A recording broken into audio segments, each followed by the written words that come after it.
Hi, okay, so I'm speaking to lots of people at the moment who are interviewing for jobs and perhaps are a bit out of practice and haven't done it for a while. So I want to share 3 interview mistakes to avoid. And these are just some of the things that I've seen during kind of my career where I've interviewed and hired people. So the first mistake that I've seen is treating an interview like a pitch as opposed to a negotiation. So you might find that you talk quite a lot in interviews. When we get anxious and we're trying to impress someone, we tend to talk way too much. And it's just worth just being conscious and aware of this, because the hiring manager doesn't want a pitch. They want a conversation, and it's effectively a negotiation to see whether there is a good match there between you.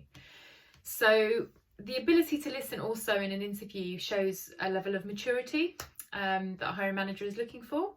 And they're also looking for someone who is interested in a conversation between 2 people, not just the broadcast of one. This can often feel like someone's a bit too overly confident, even though it might just be that you're feeling a bit anxious or insecure. So think about a good or bad date that you've been on. The good is where like the back and forth is enjoyable, but when one person is doing all the talking, it can be hard to get to know each other, which is the purpose of the interview. The second is not having any questions. So I always tell my clients, do not leave the interview without asking the questions that you need the answers to. Having questions again shows a level of maturity and confidence that you know what you're looking for, and what you are and aren't willing to have in a job. And again, imagine being on a date where you ask lots of questions to find out if your date is right for you, and worth a second date, but they don't ask you any questions. All they want to know is whether they've got the second date. And it just feels a bit desperate, and you know, why would they want a date? They don't actually know anything about me. So again, that's just how it feels in an interview when somebody doesn't have any questions but they want the job anyway.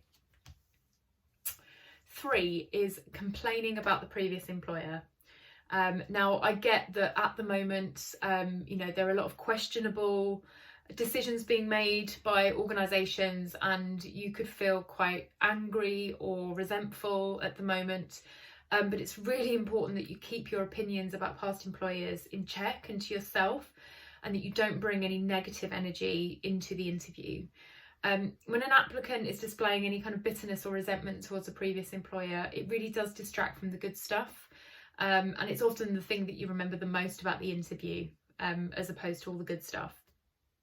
So, and even if you're not saying anything, if you feel it, it's still going to come across in your energy. So be graceful, and work on releasing any negative feelings that you might have before attending an interview.